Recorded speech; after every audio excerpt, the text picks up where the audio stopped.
Buenas tardes. Ahorita que cantábamos nuevamente, yo sé quién soy yo, y que cada rato lo digo, pero la verdad cada vez comprendo más lo que es tener la identidad como hijos de Dios. El pueblo de Dios les comentaba así rápidamente, pero he estado meditando cuando en Marcos capítulo 4 se estaba hundiendo la barca y dice que Jesús estaba durmiendo. Y lo despertaron porque tenían miedo de que se estaban hundiendo en el barco. Entonces van y dicen: oye, no están viendo que estamos hundiendo, vamos a morir. Y dice que Jesús se levantó, calmó la tempestad, calmó el viento y el mar. Entonces les dijo: ¿por qué no tienen fe? O sea, ¿qué pasó con ustedes? ¿Dónde se perdieron? Venían de cenar a un cuadrapléjico, venían de hacer sanidades tremendas. Ese cuadrapléjico abrieron el hueco en el techo y lo bajaron. Pero al final, en Marcos 4:41, 40 y 41, se los voy a leer. Dice: y le dijo: ¿por qué estáis así amedrentados? ¿Cómo no tenéis fe? Jesús dice: no me explico. Entonces, escuchen bien esta palabra. Entonces terminaron con gran temor y se decían el uno al otro: ¿quién es este que aún el viento y el mar le obedecen? Dice: ¿quién es este? O sea, ni ellos sabían quiénes eran ellos, ni ellos sabían quién era Jesús. O sea, había una falta de identidad absoluta y completa. O sea, si no sabían quién era Jesús, porque dijeron: ¿quién es este que aún el mar y el viento le obedecen? O sea, no sabían ni quién era Jesús, y mucho menos sabían quién era ellos. Y el problema es, como yo les decía el jueves, varios de ellos eran pescadores y creían que se las sabían de todas horas y no pudieron arreglar la situación que estaba pasando. Entonces tuvieron que hablarle a Jesús. Y cuando Jesús soluciona el problema, ¿quién es este que ahora el viento y el mar le obedece? Esa es la falta de identidad con el Dios. La verdad, hoy tenemos como jóvenes, como mayores, como niños, tenemos que tener la identidad de quiénes somos nosotros. Dios siempre se quiso revelar a nosotros como nuestro Padre, y la última profecía del Antiguo Testamento fue que iba a mandar al profeta Elías a traer el corazón de los padres a los hijos de los hijos de sus padres, mas no se pudo. Y luego la primera profecía del Nuevo Testamento dice que ahora Juan es como un Elías, que también hará volver el corazón de los padres a los hijos, hacia los padres. La última profecía del Antiguo Testamento y la primera profecía del Nuevo Testamento fue la misma, pero nadie pudo demostrar a Dios como Padre, como Amo. Por eso envió a Jesús, y Jesús, por eso dijo: ustedes pueden orar así: Padre nuestro. Nadie pudo demostrar la paternidad de Dios más que Jesús, para que nosotros pudiéramos tener esa identidad. Amén. Y doy gracias a Dios porque están ahorita aquí. Y le voy a dar lugar a nuestro hermano Noé Gutiérrez. Mi hermano, tienes como 5 apellidos diferentes. Eres Noé Salinas, Noé Martínez. Hasta ahorita puedes descubrir tu verdadero apellido. Es Gutiérrez, ¿verdad? Él ahorita va a compartir la palabra de Dios. Vamos a darle la bienvenida. Vamos a darle un aplauso. Y cuando digo que la bienvenida, amén. Y lo voy a dejar aquí con mi hermano. Yo voy a ver el partido de los Tigres. No, mi esposo y yo tenemos ahí un asunto. No sé quién es esta Biblia, la tomé prestada. Es mi mamá, de la abuelita de la iglesia. Lo voy a dejar aquí con mi hermano. Mi hermano, Dios te bendiga, es tu casa, siempre en tu casa. Adelante, tú dale el cubre de la cabeza. No hace nada.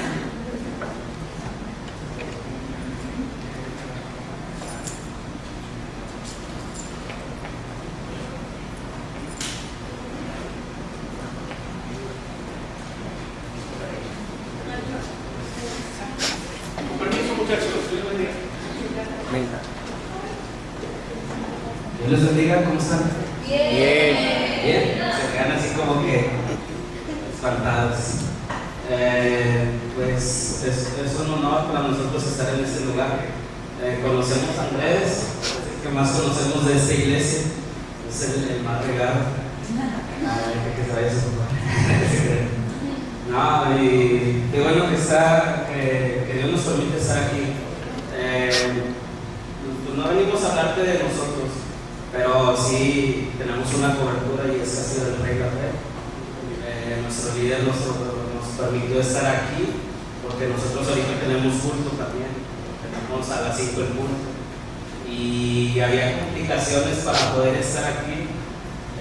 Mi líder, el pastor de jóvenes, iba a estar en Lincoln predicando, y la iglesia hay un grupo de líderes y como que se le complicaba dejarme salir y salir él y la iglesia, y más o menos pues ahí estuvimos y pudimos estar aquí. Pero yo quiero en esta mañana poder hablarte de algo que Dios me ha estado poniendo en mi corazón. Hemos estado saliendo a diferentes iglesias y tenemos la oportunidad de estar con jóvenes, y ustedes son privilegiados de estar en este lugar. A veces piensas que son poquitos, a veces piensas que les falta mucho camino por recorrer, pero hemos ido a iglesias donde hay 4 jóvenes, en verdad, donde hay 4 jóvenes y no hay alabanza. ¿Por qué? Porque son 4 jóvenes.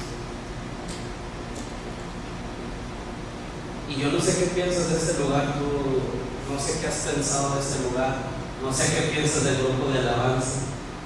¿Cuántos quieren ser como el grupo de alabanza? Levante la mano porque los van a estar viendo. No sé cómo decir. Bueno, y hemos estado en esas iglesias y me acompaña Brenda. Brenda es mi novia, saluda. Si alguien andaba buscando la mujer perfecta, ya no la busque, ya la encontró. Ya la busque. Entonces, hemos estado en iglesias y qué tristeza ver 4 jóvenes. En verdad, qué tristeza ver 4 jóvenes. Pero un día yo estaba en esa situación y te voy a contar algo poquito de mí. No sé si alguien del teclado me puede acompañar, no sé quién estaba tocando el teclado. El que levantó la mano ya sabía, tiene discernimiento y todo. Entonces, quiero que así como que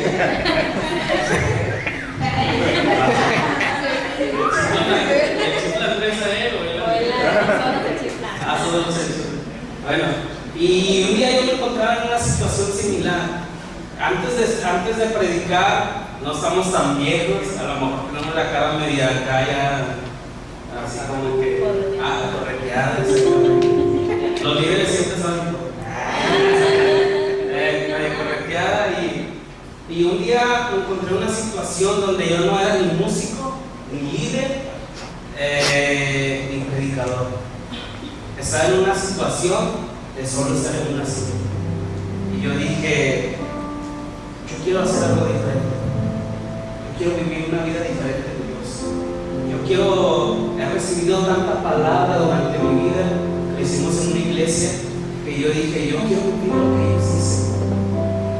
Y cuando en mi iglesia había un equipo de 4 líderes, 2 mujeres, 2 hombres, y eran los que manejaban, y eran mis amigos, y me invitaban a las reuniones de líderes para que yo estuviera bien, y yo me sentaba con ellos, y cuando ellos hacían el programa de un evento de jóvenes, decían, ¿y qué podemos hacer a Noé? Y Noé estaba sentado así como, yo me iba a acompañar. Y decían, todos los líderes decían, no pongas a Noé porque se traba. No pongas a hablar a Noé en el micrófono porque se traba, y hasta ahorita me trago. Como que lanzaron la tabla ahí. Entonces yo decía, pues sí, yo me traigo, no me pongan a hacer nada de eso. Yo voy a limpiar la iglesia. Y a través de eso llegó un momento en que se quiebra la estructura de liderazgo de mi iglesia. Y todos abandonan el barco. Todos. Eran alrededor de 30 jóvenes y todos abandonan el barco. Y los líderes se deshacen, uno se va para otra iglesia, otro para otra iglesia, uno era el hijo del pastor, ahí se tiene que amarrar el hijo del pastor, pase lo que pase, se amarra, ¿sí? Entonces, ahí estaban, entonces dice el pastor, pues sabes que yo no creo nada. Y yo, pero pastor, ¿cómo le hacemos? Y ahora no hay que saber qué. ¿Cómo le hacemos? Pues sabes que tú eres líder de jóvenes. Y yo soy líder de jóvenes, pastor, sí, tú eres el líder de jóvenes. Yo, pero, ¿y qué jóvenes tengo? Se fueron todos. Pues no sé, pero tú eres líder de jóvenes. Bueno, pues de sus hijos, ¿o qué? Sus hijos ni me hacían caso. Son los hijos del pastor. Es que Israel. Si lo conozco, una vez fuimos a comer. Es broma. Sí. Yo me considero hijo del pastor. No lo soy. Viví mucho con un pastor. Entonces, yo dije, bueno, pues qué onda, pues, ¿a quién voy a liderar? Pues no sé, pero este viernes te toca tu primer culto como líder. Ok, los hijos del pastor siempre están en la alabanza y son una bendición. Entonces, el chavo pues empieza a tocar y su hermano la batería, algo parecido. Él era la guitarra, su hermano la batería y tenía una hermana. Yo creo que sí los conocen. Ahí después les digo quiénes son. Su hermana canta también. Y están ellos y está dirigiendo el show de Ike. O sea, para mí es algo bien especial conocer a ese chavo que se llama Samuel. Y está dirigiendo Samuel y está ministrando, pero está ministrando hacia una persona y yo, el líder. Y luego dice, le voy a dejar el lugar al líder. Y yo, pues qué onda, ¿qué hacemos? No, pues ¿saben qué? O sea, va a ser cuatro. Cuando llegue el momento de hablar, no sé qué decir. Y yo me siento, tenemos un lugar así, y me siento, y le digo al único chavo, saco dinero, y le digo, hácelo con los palomitas. Y él se queda así. ¿Qué llenaste con los palomitas? ¿Cómo palomitas de qué? Palomitas de microondas. Cuando él se va, regresa, y yo lo único que dije, vamos a sentarnos en el suelo. Nos sentamos todos en el suelo y empezamos a comer palomitas. Y yo dije, yo no sé qué hacer. Yo no sé cómo liderar, le dije a los hombres, a los hijos de pastor. Yo no sé nada. Pero ¿por qué no oramos y le decimos a Dios?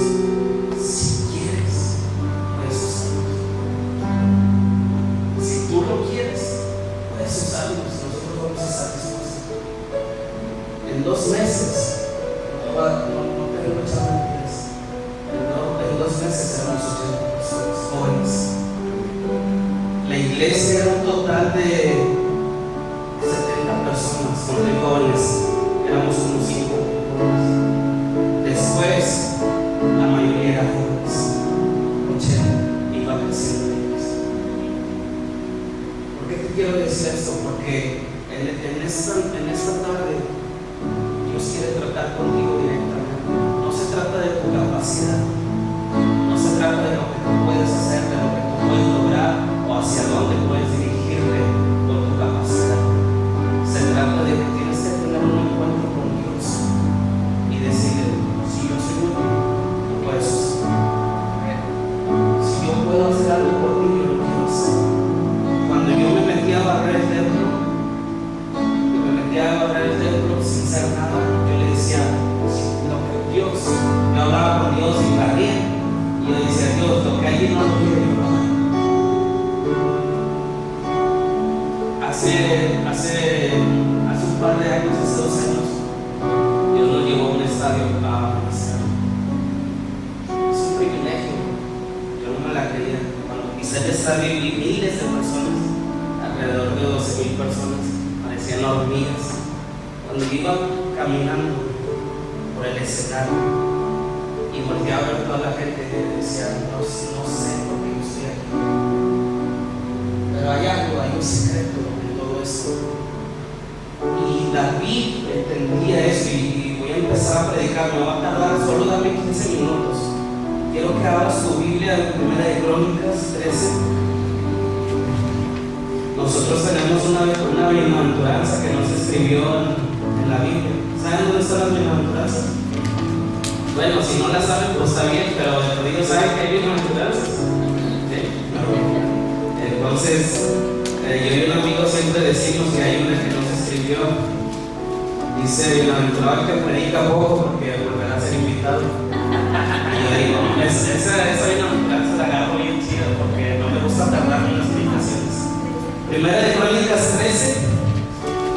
versículo 5 al 12. Dice, ¿ya lo tienen? Si no quieren decir amén, no lo digan. Digan sí, o no sé, como ustedes quieran, pero ¿cómo dijeron? Sobre. No pasa nada.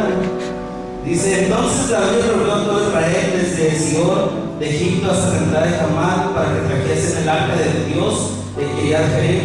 Y subió David con todo Israel a Balá de Kiriat Jearim, que está en Judá, para pasar de allí el arca de Jehová Dios que moraba entre los querubines, sobre la cual su nombre es invocado. Dice, llevaron el arca de Dios de la casa de Abinadab en un carro nuevo, y Usa y su hermano guiaban el carro. Y David y todo Israel se regocijaba delante de Dios con todas sus fuerzas, con cánticos, arpas, salterios, tamboriles, címbalos y trompetas. Dice, pero cuando llegaron a la era de Kidón, Usa extendió su mano al arca para sostenerla, porque los bueyes tropezaban. Dice, y el furor de Jehová se encendió contra Usa y lo hirió, porque había extendido su mano al arca y murió ahí delante de Dios. Y David tuvo pesar, porque Jehová había quebrantado a Usa, por lo que llamó a aquel lugar Perez Usa, que es quebrantamiento de Usa, hasta hoy. Dice el 12, y David temió a Dios aquel día y dijo, ¿cómo he de traer a mi casa el arca de Dios? Antes de empezar, yo quiero que cierres tus ojos unos instantes. Quiero que esto se te quede grabado. No es lo mismo sentir la presencia de Dios a trasladar la presencia de Dios. Tú puedes sentir la presencia de Dios en este lugar, porque en este lugar se crea una atmósfera en la cual su presencia empieza a fluir. Pero no es lo mismo a que tú la sientas cuando vengas, a que tú la traslades cuando tú salgas de este lugar. David entendía esto. Pero antes de explicarte, yo quiero que ores y que le digas a Dios, Dios, en esta tarde habla mi vida. Yo quiero que afectes mi corazón. Yo quiero que dañes mi corazón, que mi corazón quede marcado, quede dañado y que ya no sea el mismo. Que no importando la edad que yo tenga, las circunstancias, la posición económica que yo llegue a tener, yo quiero que en esta noche tú marques mi corazón para siempre. Que cuando yo empiece a caminar allá afuera, yo sea alguien que pueda trasladar tu presencia a mi escuela. Que yo sea alguien que pueda trasladar tu presencia a mi trabajo. Que yo sea alguien que pueda trasladar tu presencia en mi cuadra, en mi colonia. Pero sobre todo a mi casa, Dios. En el nombre de Jesús, habla nuestra vida, Señor. Gracias. Entonces, yo quiero hablarte de esto. Aquí David se encuentra en una situación diferente. No se encuentra en la situación donde le gana a Goliat y toda su victoria. David ya había tenido varias victorias en la vida y tú dices, bueno, ya mató al gigante, ya tuvo victoria, ya se coronó rey. ¿Qué más le falta a David? Dios ya lo había, el profeta de Dios ya lo había ungido, ya había sido ungido. Y tú dices, bueno, ¿qué le puede faltar a David? Y David se acuerda y dice, oh, me acuerdo del arca de Dios. ¿Y sabes qué representaba el arca de Dios? ¿Sí saben? A ver, díganme, ¿qué representaba? La presencia de Dios. Dice que la presencia de Dios misma moraba allí entre los querubines. ¿Sí? Y era algo especial tener la presencia de Dios. El pueblo de Dios no era conocido por Israel o por Judá o por el rey David. El pueblo de Dios era conocido por la presencia de Dios. Y eso es lo que tiene que suceder en Odres Nuevos. Odres Nuevos no tiene que ser conocido por un grupo de alabanza. Odres Nuevos no tiene que ser conocido por un líder que se levante o por el nombre. Odres Nuevos. Odres Nuevos tienen que ser conocidos por la presencia de Dios. Y cuando David dice, ¿sabes qué? ¿Qué nos hace falta? La presencia de Dios. Y él reúne a todo el pueblo y dice: ¿sabes qué? Hay que trasladar a la presencia de Dios misma a nuestro lugar. Y cuando David se reúne y va por la presencia de Dios, porque había sido robado por los filisteos y los filisteos no pudieron contenerla y la mandan para otro lado, y la presencia de Dios andaba de un lado para otro. Pero David dice: ¿sabes qué? Hay que trasladarla. Y cuando él empieza a decir: vamos a trasladarla de casa de Abinadab, pero hay algo que pasa. Dice que la presencia la echaron en un carro nuevo y fue trasladada, pero pasó algo sorprendente en ese lugar. Dice que iban con cantos, con danza. Da cuenta que era un culto bien prendido, un congreso de jóvenes. ¿Sí? Iban todos danzando y saltando, y no sé cuál canto les guste más a ustedes, pero ese canto que te estás imaginando para danzar, ese sí que iban cantando. Y iban todos, pero hay un error en eso. Dice que cuando los bueyes tropezaron, el arca iba a caer, y Usa extendió su mano para que no se cayera el arca. Dice que en eso Jehová se enoja, hiere a Usa y Usa muere. Dime, ¿acaso Usa estaba haciendo algo malo?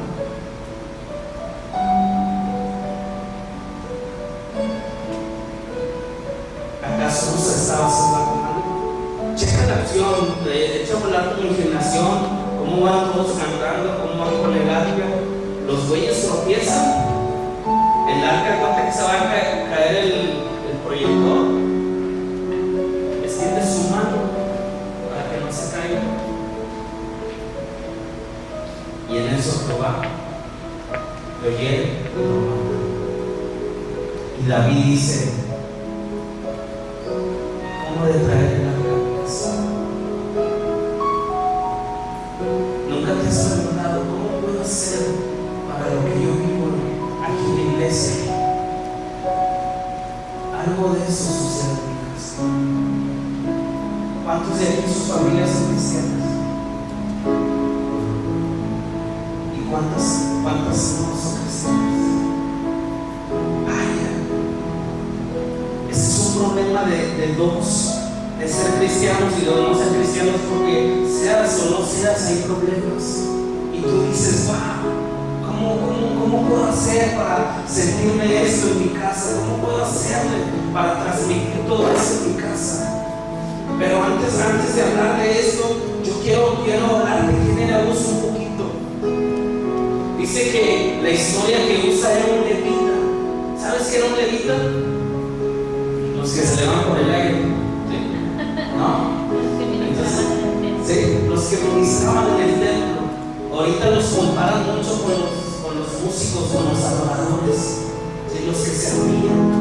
Entonces, hay algo raro. Cuando el arca fue robada y fue puesta en la casa de Abinadab, Abinadab era el padre de Usa. Entonces la historia quiere decir que Usa creció desde niño con la presencia de Dios en su casa. Es algo sorprendente cuando alguien está creciendo en su casa con la presencia de Dios, y día tras día está la presencia de Dios, y día tras día hablan de Dios, y día tras día hay reuniones y reuniones y reuniones, y tú dices: wow. Y Usa, yo me echo a volar mucho mi imaginación, y yo decía: si yo tuviera la oportunidad de preguntarle a Usa antes de morir: oye Usa, ¿cómo fue la primera vez que el arca de Dios fue trasladada a tu casa?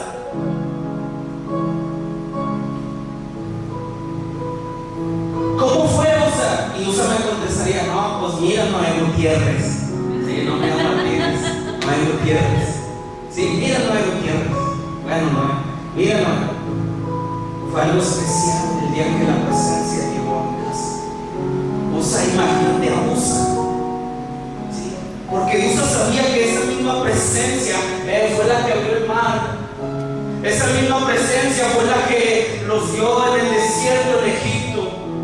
Esa misma arca fue la que peleaba en las batallas por ellos y ganaba. Entonces, tener eso en la casa, Usa decía, ¿sabes qué? Fue algo especial, ¿no? Fue algo especial tenerme en mi casa. Yo y mi hermano no podíamos dormir noches enteras pensando que la presencia de Dios estaba en mi casa. Y yo decía, yo le puedo decir, bueno, Usa, cuéntame, ¿qué pasó? Pues mira, cuando nosotros nos levantábamos, algo estaba en la casa, la atmósfera cambiaba, podíamos arrodillarnos, podíamos platicar todo el día con eso, pero pues ahí estaba. Y yo decía, Usa, cuéntame más, Usa, ¿cómo fue la experiencia?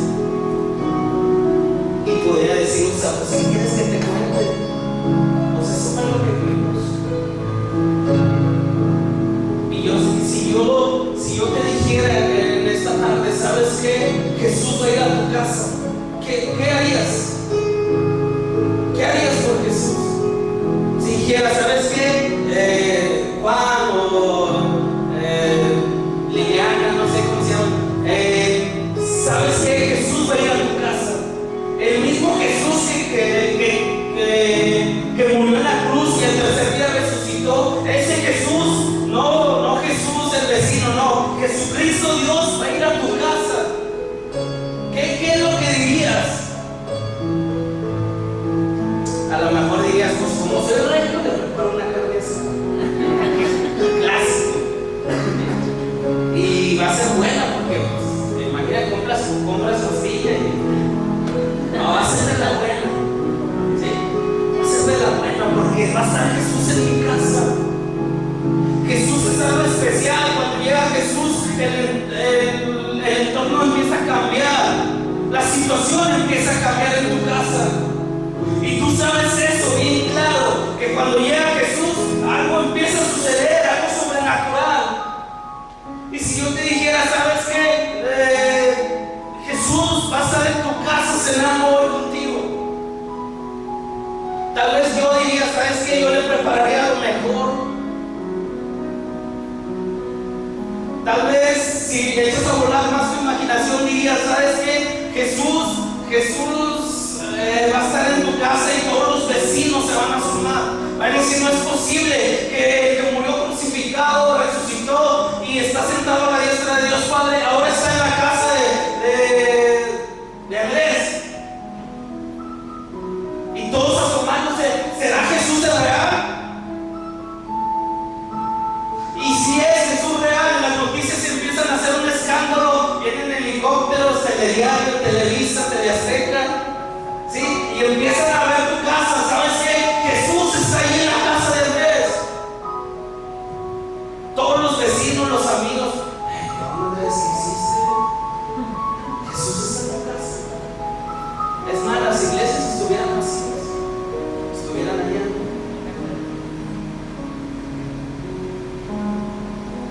Pero Jesús se ha quedado un año en tu casa. ¿Qué dirías? Jesús se ha quedado 2 años en tu casa. ¿Qué dirías? Jesús tiene 5 años en tu casa. Y sabes, a lo mejor ya no es el mismo interés. Ya no es la misma emoción como llegó el primer día. Usa dejó de poner interés en la presencia de Dios. Usa sabía que había un reglamento de cómo trasladar la presencia de Dios, el arca de Dios. Usa sabía que solamente los únicos que podían llevar la presencia de Dios de un lugar a otro eran los levitas. Cargar en unas barras, cargar la presencia y trasladarla a los levitas. ¿Cómo se les ocurre a unos ministros de Dios poner la presencia de Dios sobre animales?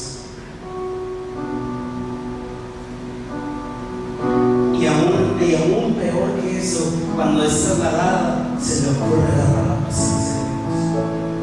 Como si la presencia de Dios tuviera que necesitar ayuda. Y sabes, eso pasa a veces con nuestra vida.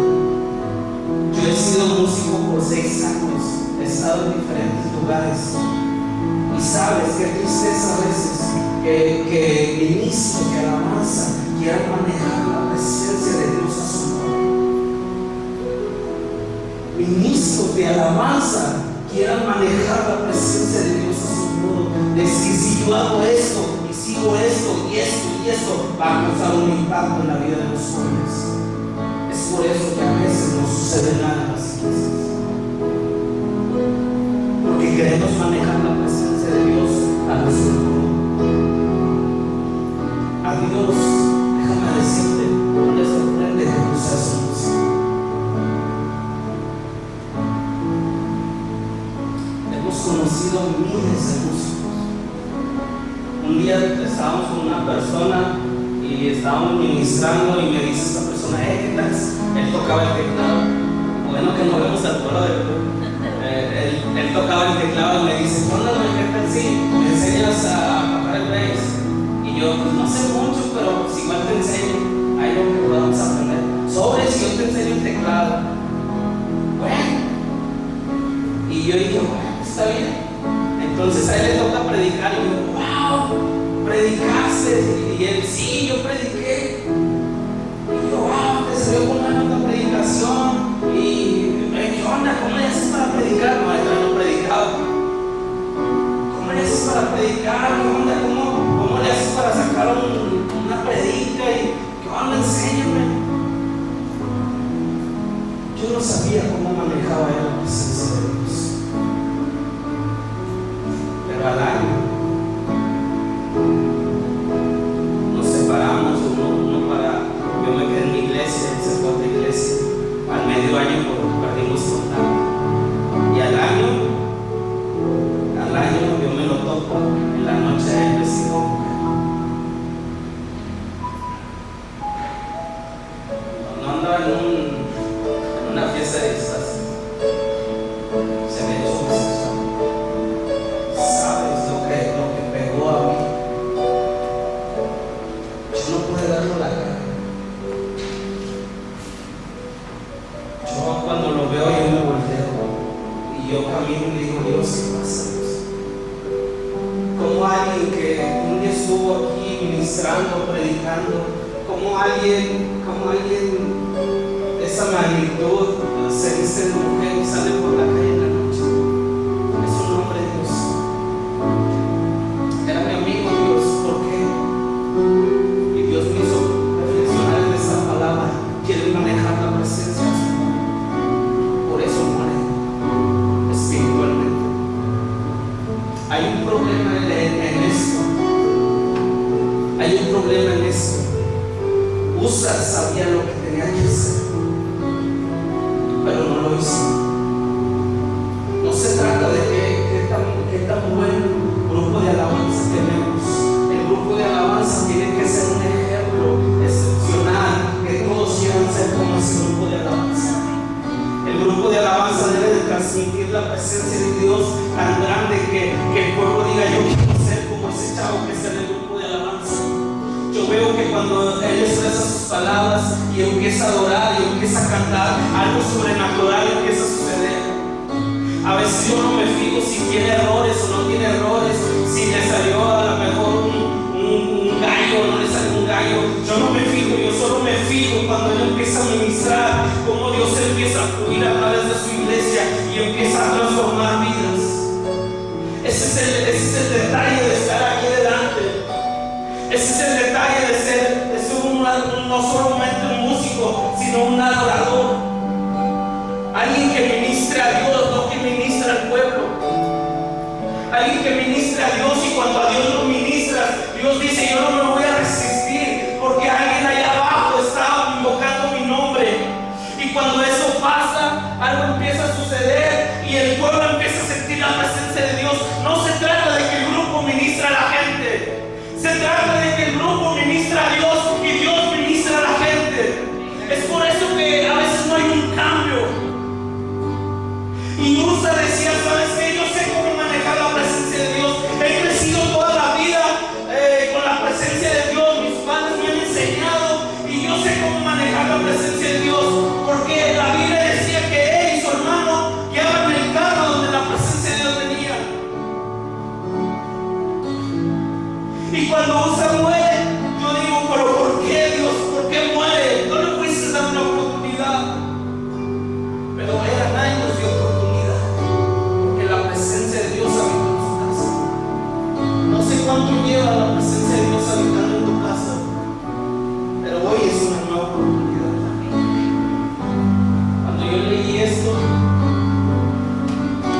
yo dije, Dios,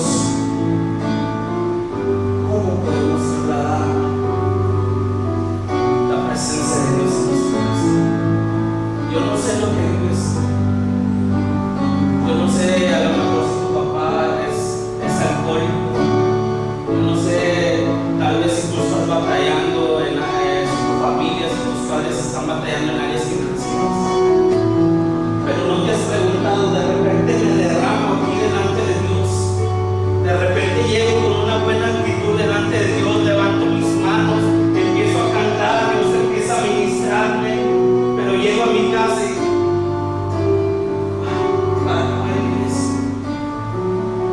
de repente llego a mi casa y toda esa alegría que yo sentí en el culto, a lo mejor una mala palabra de tus padres la cortan.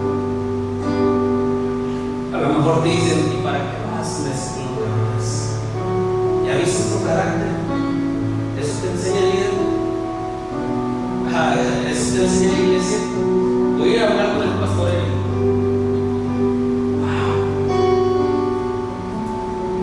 Dices, a lo mejor como David, te sientas, reflexionas y dices, ¿cómo de trasladar el arca de Dios a mi casa?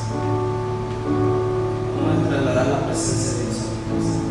¿Sabes por qué? Porque es la mayor necesidad. ¿Sabes dónde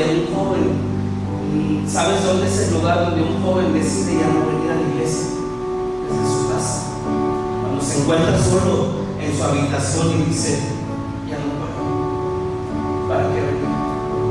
¿Para qué estar yendo a mi iglesia? Y tú lo has visto, porque ¿cuántos jóvenes han pasado por aquí que ya no están? ¿Cuántos jóvenes un día invitaste y se fueron gozosos y tú dijiste, qué chido, mi amigo fue tocado?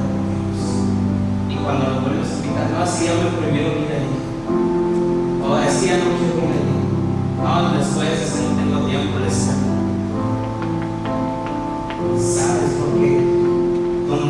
En el lugar donde la persona es más afectada es en su hogar. Aquí es donde tú y yo debemos entender que la presencia de Dios debe de habitar. Allí en las batallas esas de la casa no hay música para avanzar. En las luchas de la casa a lo mejor no existe el grupo de alabanza que te va a ayudar a calmar la situación por lo que tú traes dentro. En tu casa a lo mejor no está el pastor para darte una palabra para que te levantes. Déjame decirte que cada lágrima que has derramado en tu cuarto Dios la ha visto. Cada lágrima que tú has dicho, ¿por qué mi familia aún no se convierte? ¿Por qué mi familia aún no cambia? ¿Por qué mi papá es un alcohólico? ¿Por qué mis padres se quieren separar? Déjame decirte que Dios está dando una oportunidad en esta noche y te dice, ¿cómo vas a trasladar mi presencia hasta allá donde la necesitas? ¿Cómo vas a trasladar mi presencia allá en tu cuarto o en tu sala donde hay pleitos, donde la economía empieza a apretar y tú dices, ya no sé si estudiar o no estudiar? ¿Cómo le vas a hacer para trasladar la presencia allá? ¿Cómo le vas a hacer para trasladar la presencia a tu colonia? Donde los jóvenes están perdiendo la vida y no hay nadie que se levante y diga, ¿sabes qué? Yo voy a ir y poder rescatar a esos jóvenes y traerlos a la iglesia. Y aquí hay un equipo de alabanza, hay un liderazgo donde yo sé que les van a enseñar.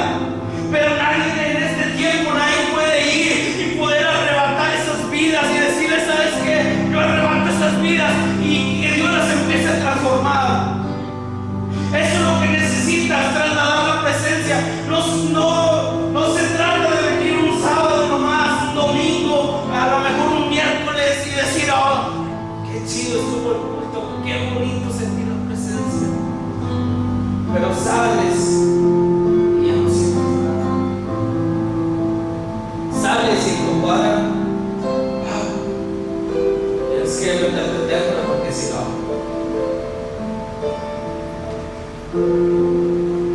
hay algo que está pasando en los jóvenes que no pueden sacar la presencia de Dios de cuatro paredes. No la pueden sacar.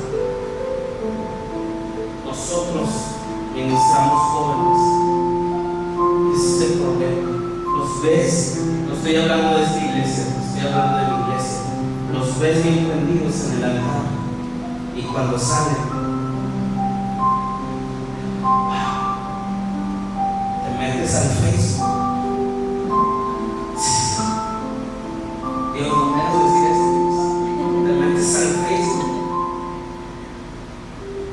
Tanta porquería que hay en el Facebook. ¿Cómo quieres trasladar la presencia de Dios a tu casa?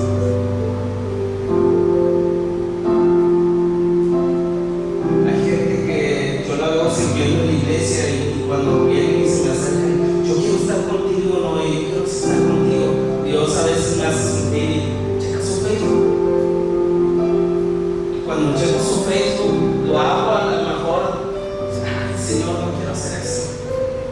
Y cuando lo abres, empieza a decir, oh, me acuerdo cuando yo andaba en las pachangas y me emborrachaba. Y dice, wow, quieres servir acá a Dios y aún estás agarrando el pasado. Quieres servir a Dios, ser un excelente ministro de Dios, servidor de Dios, músico de alabanza, predicador, salmista, y aún estás agarrando el pasado. A lo mejor dices, ¿sabes qué? Este pasado me dañó tanto que no lo puedo soltar, ¿no? Tal vez tu pasado es una persona y no la puedes soltar. Es por eso que no has avanzado en Dios y no puedes trasladar la presencia de Dios allá afuera, porque tu pasado te tiene agarrado. Y tú dices, es que tú no sabes lo que yo viví con mis padres. Es que tú no sabes lo que a mí me hizo una persona en cual puse mi corazón y mi confianza. Tú no sabes lo que a mí me dañó. Si tú supieras lo que a mí me hicieron, tú no estuvieras hablando de esto. Pero sabes, yo vengo de una familia igual, donde a tu padre lo mirabas en una esquina con otras personas que no eran tu mamá, y que te dijera, ¿sabes qué? Ya lárgate de aquí. Y yo cuando yo agarro mi pasado, yo decía, ¿sabes qué? Yo me quiero levantar, pero mi pasado me está atando. Porque yo llegaba a mi casa y yo podía venir de un culto de ministrar. Y yo podía estar ahí tocando la alabanza y ministrando. Y cuando yo entraba en mi casa y miraba a mi padre sentado, yo ni le hablaba, yo me pasaba. Porque ese era mi pasado.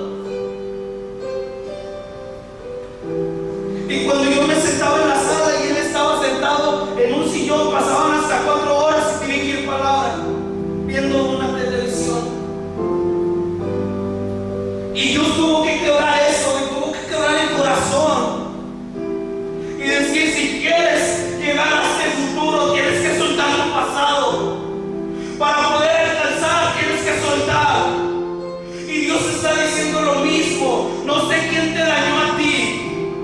No sé si pusiste la confianza en tu novia, en esa persona que amabas y no te has soltado el pasado. Tal vez tus padres, tal vez tu padre era un alcohólico y golpeaba a tu mamá y tú no puedes soltar el pasado. Tal vez tus padres se separaron y dices, ¿sabes qué? Tú no sabes lo que es vivir a lo mejor en una casa ajena, ¿no?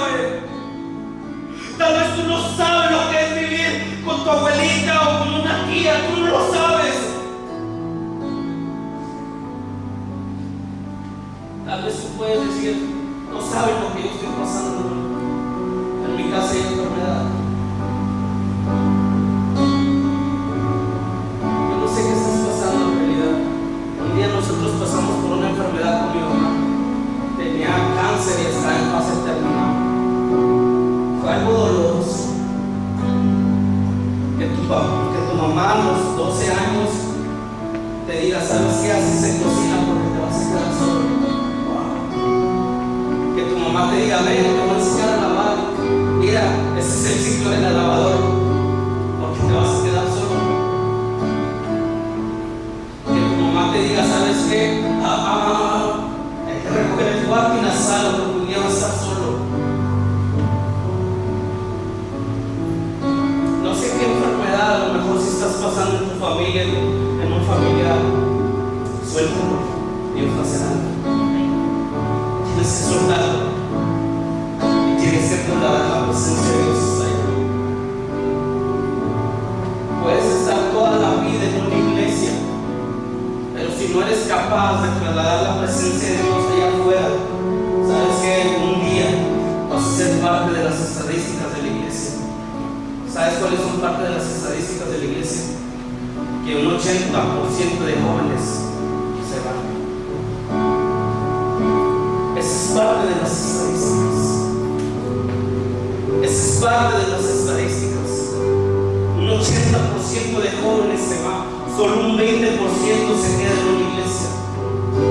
Es decir, que 80%, si ve la realidad espiritual, es decir, que un 80% se está yendo directo al infierno, un 20% está luchando por seguir en Dios y un solo 10% está seguro que se va a ir con Dios. ¡Wow! Las estadísticas son claras. Y tú y yo no hemos podido sacar la presencia de Dios de este lugar. Nos hemos conformado con estar un momento aquí y decir, ¿sabes qué? Así como David ganaba batallas juntamente con el pueblo, así estamos ganando batallas nosotros. Hemos hecho un congreso, hemos hecho un grupo de jóvenes bien chido que se llama Marcados y estamos ganando batallas todos juntos. Y eso es bueno, pero David decía, ¿sabes qué? Yo no me conformo con esto. Yo no soy como los demás. Yo quiero tener la presencia de Dios en mi casa. Yo quiero tener la presencia de Dios en mi ciudad. Y si tú ves lo que hizo David, fue algo especial. Pero David se encontraba con esa situación y decía, ¿cómo de traer el arca de Dios hasta mi casa? Y más adelante, Primera de Crónicas 15, con esto cierro.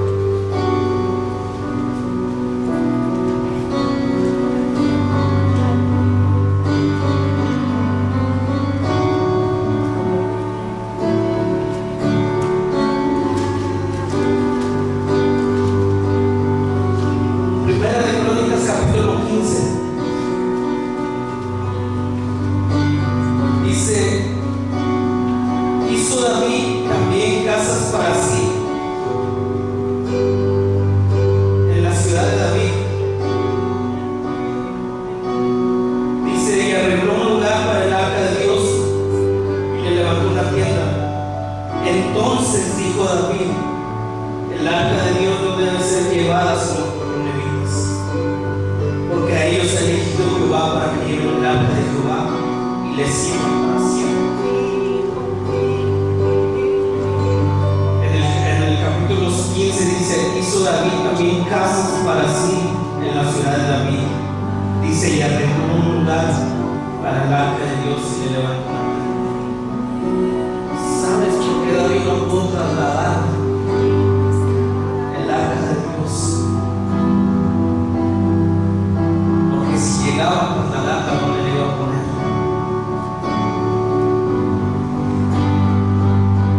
Ahí dice en el capítulo 15 que David no tenía un lugar para el arca de Dios. Dice, entonces le levantó una tienda y preparó un lugar, arregló un lugar. ¿Sabes por qué ahora en día no podemos trasladar? No tenemos un lugar para el arca de Dios. Hemos manchado nuestra vida con cosas en las cuales el altar está desnudo. Hemos manchado nuestra vida con tantas cosas que ofrece el mundo. El altar está desarreglado y está destruido. David dijo, ¿sabes qué? Yo quiero. A lo mejor tú dices, ¿sabes qué? Yo quiero lo que estás diciendo. Y David dijo, ¿cómo le hago? Dijo, pensamiento humano, así la voy a tratar. Y comete un error. Y hay una muerte por su culpa. David tuvo que arreglar un altar para poder trabajar. A veces yo tenía otro tema para esta tarde. ¿Por qué nos cuesta tanto? Estoy hablando en general, no estoy hablando solamente de las personas que están sentadas y de los que estamos acá adelante. Estoy hablando en general. ¿Por qué nos cuesta tanto?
va a hacer? Nomás tocarte, que su esencia empieza a tocarte y decir, ya te toqué por encima y tú pudiste sentir mi presencia, vete a tu casa.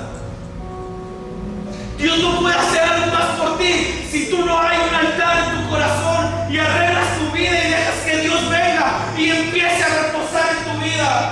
Ahorita el pastor dijo, no queremos que sea solamente una visitación. Queremos hacer un lugar para Él. Queremos hacer un lugar para Él. Y de eso se trata, joven. Yo, cuando pudimos entrar en este lugar y empezaron a cantar, algo está cayendo aquí. ¿Saben? La atmósfera empezó a cambiar. Algo empezó a suceder y yo decía, yo quiero más, Dios. Y yo sé que a lo mejor acordarme el tiempo para darme lugar. Y ese canto es algo tan especial. Ese canto casi siempre lo cantamos en los hospitales. Nosotros todas las semanas tenemos que ir a un hospital a predicar. Y cuando tú cantas y ves la necesidad, y cuando ves más para allá que una persona acaba de morir, todos sus familiares gritando, a lo mejor en el hospital tirado porque no tienen fuerzas para sostenerse. Y cuando tú cantas ese canto y dices, algo está cayendo aquí, es tan fuerte sobre mí, algo empieza a suceder en la atmósfera. Y hemos aprendido de que a pesar de tus errores, a pesar de que no eres perfecto, tú puedes trasladar la presencia de Dios. Aquí no se trata de que si tú no tienes errores, te mereces. Nadie se merece nada. Ella lo hizo todo. Se trata de hacer un altar y si se ensucia, poder arreglarlo, limpiarlo y empezar a volver a caminar. De eso se trata en la vida de un joven. Nosotros queremos ver, yo en lo personal, yo cuando entré y vi este grupo, yo quiero ver este grupo lejos. Yo no quiero que sea un grupo donde Andrés ya tiene 40 años y esté donde mismo.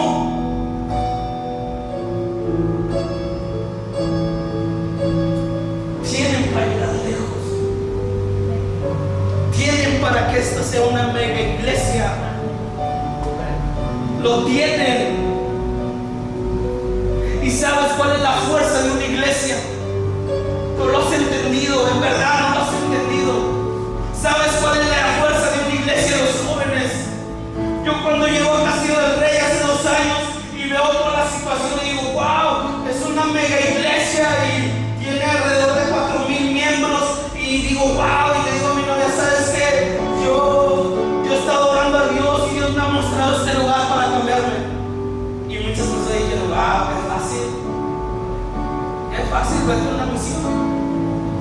Y yo dije, pues yo no sé, pero yo y Dios hemos tratado y Dios me dice, ¿sabes qué? Da un paso en esta iglesia.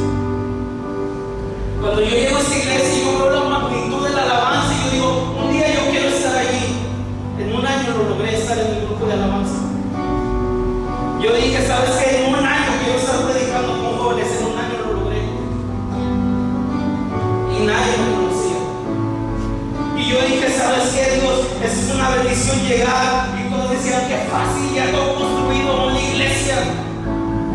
Y cuando yo veo la mega iglesia y cuando entro en el grupo de jóvenes, wow, qué deficiencia en el grupo de jóvenes. Porque no han entendido que la fuerza son ellos. Y cuando yo me siento con el líder y le digo, ¿sabes qué? ¿Qué es lo que están haciendo los jóvenes? Y me dice, tranquilo, no sabemos ni quién eres. Tuve que estar tranquilo 1 año después de ser líder de jóvenes. Y yo le decía a ella, ¿sabes qué? Vamos a cambiar. Yo quiero renunciar a todo esto, no puedo estar así. Y Dios me decía, paciencia.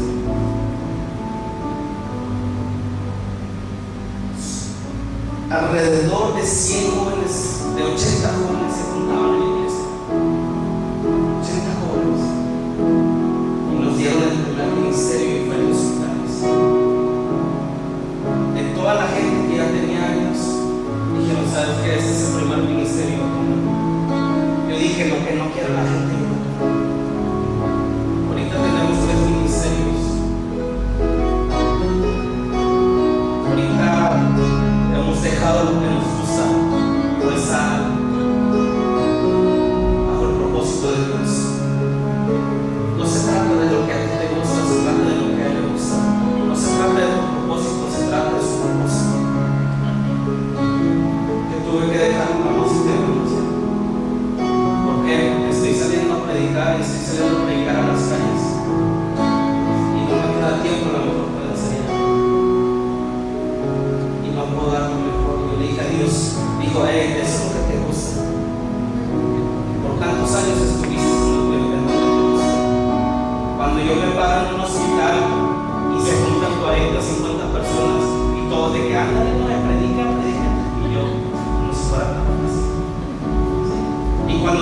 que gritar sin micrófono.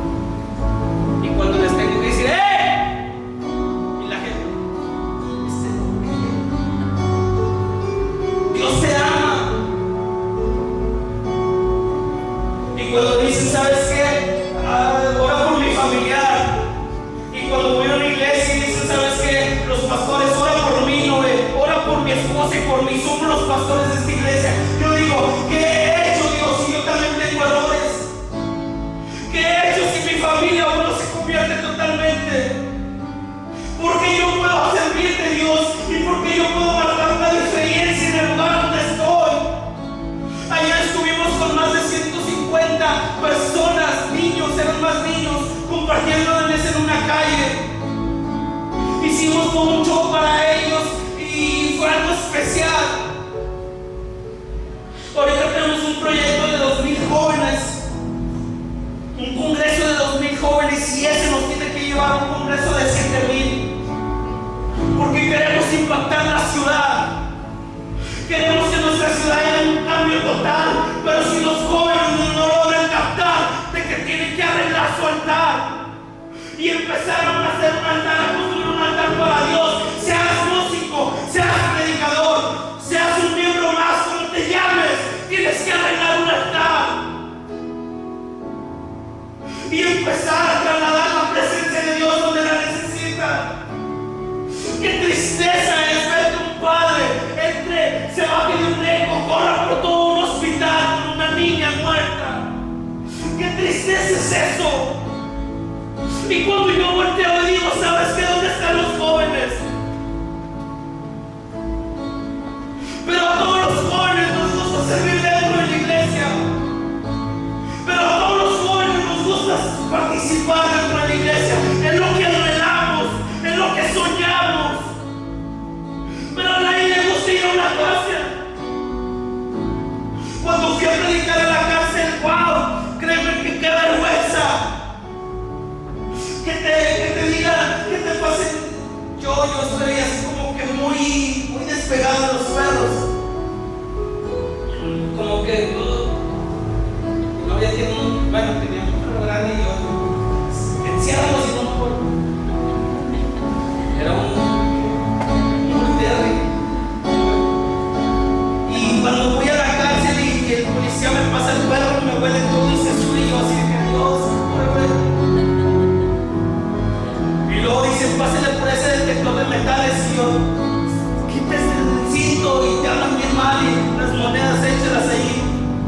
Y cuando te dicen, métete a ese cuarto y desnúdate, y que entre un policía contigo, yo dije, Dios, qué vergüenza. Pero alguien lo tiene que hacer. Cuando ves a un padre caminando por el hospital y dices, ¿qué puedo hacer, Dios? Su papá llorando como no tienes una idea. Su mamá detrás casi desmayándose entre dos personas agarrándola. Dios, ¿qué puedo hacer, Dios?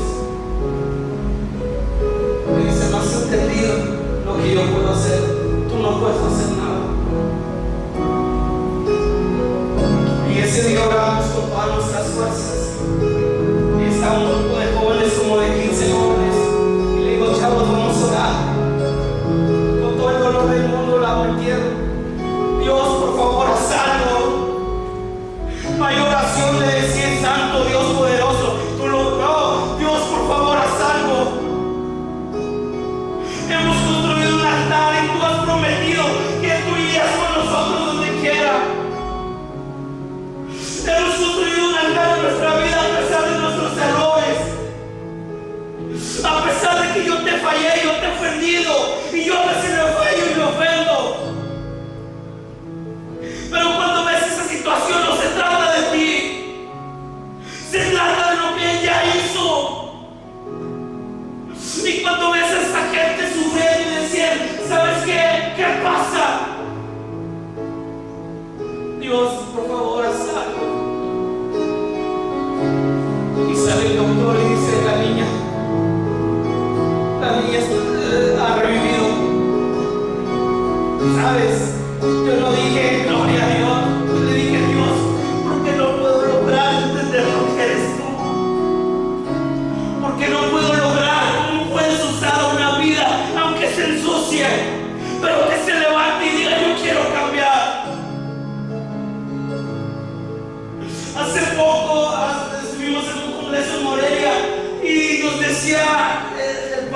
Chihuahua, de jóvenes de la iglesia de Chihuahua. Estábamos en Morelia en un congreso y estaba él y decía: ¿sabes qué? Yo quiero contarte algo. Yo tengo un joven ahí en Chihuahua. Yo soy pastor de jóvenes, le dicen hierbas al pastor de jóvenes. Y dice: yo tengo un joven, con esto voy a cerrar. Dice: yo tengo un joven que era el más desastre de la iglesia, no quería cambiar. Dice: y nosotros estábamos diciéndole, y su mamá lo llevaba a retiros, a congresos, y lo llevaba a eventos, y lo tenía ahí en la iglesia, y este joven no quería cambiar. Era el peor que se portaba, a lo mejor servía en la iglesia de una forma, pero era grosero. Y dice: un día yo lo vi a ese joven allá atrás. Dice: en la parte más atrás, hincado y llorando. Y yo decía: Dios, ¿dónde está? Y yo, dice el pastor de jóvenes de Chihuahua, dice: yo lo vi allá atrás sentado. Dice: se levanta después de un rato solo y se va a su casa. Después llega y dice: ¿qué puedo servir? Yo sabía quién era él. Dice: era el peor de los pobres. Dice: ¿qué puedo servir? Luego estamos a la oportunidad de mirar a esa área. Dice: ese joven cambió totalmente. Ese joven hizo un cambio totalmente. En poco tiempo, en 2 meses, este joven empezó a hacer un ministerio que impactó. Este joven empezó a traer mucha gente en la iglesia y empezó a impactar. Este joven empezó a ser músico sin aprender ir a una escuela. Este joven empezó a predicar sin saber cómo se hace un sermón, un mensaje.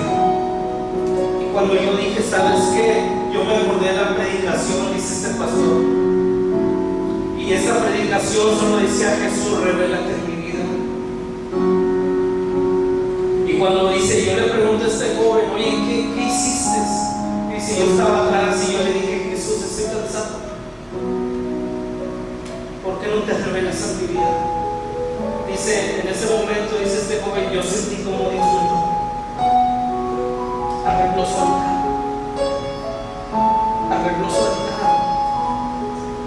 No hay un modo para arreglar un altar, solamente palabras y un corazón dispuesto.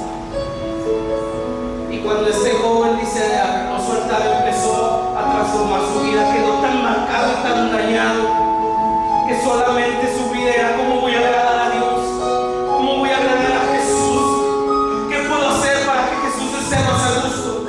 ¿Qué puedo hacer para que Jesús, qué es lo que quiere que yo haga, Jesús? Y esta persona quedó tan marcada en su vida cuando arregló un altar que lo único que pensaba era cómo agradar a Jesús. Y cuando él va caminando por la vida, llega un momento y llega un día que dice, se levanta y lo primero que dice: ¿cómo va a ser mi encuentro con Jesús? Él empezó a ser líder sin saber. Él empezó a ser músico sin estudiar. Él empezó a traer gente sin saber predicar. Pero un día se levanta y dice: ¿Cómo va a ser mi encuentro con Jesús? Y él se levanta y en esa tarde había culto y le dice al pastor de jóvenes que nos está contando esto ayer, nos dice, él se acercó y si me dice: pastor, yo quiero que tú me digas algo, ¿cómo va a ser mi encuentro con Jesús? Y le dice el pastor de jóvenes: no sé, la verdad no sé cómo es, pero ¿cómo va a ser? ¿Qué le voy a decir yo a Jesús cuando lo veo cara a cara? ¿Qué le voy a decir cuando él me reciba allá en el cielo? ¿Qué le voy a decir a Jesús? ¿Cómo le puedo tratar? ¿Cómo le puedo hablar? No sé, solo cuando uno llegue es cuando se va a dar cuenta. Y él llega a su casa y llega con una mentalidad diferente. No llega con una mentalidad de qué voy a hacer, de cómo se fue el culto, llega con una mentalidad de decir: ¿cómo va a ser mi encuentro con Jesús? Y llega con su mamá y le dice: mamá, ¿cómo va a ser mi encuentro con Jesús? Y su mamá dice: estoy haciendo la comida. Sí, mamá, pero ¿cómo va a ser mi encuentro con Jesús? No lo sé yo, ¿cómo va a ser mi encuentro con Jesús? Pero quiero que me expliques cómo va a ser mi encuentro con Jesús.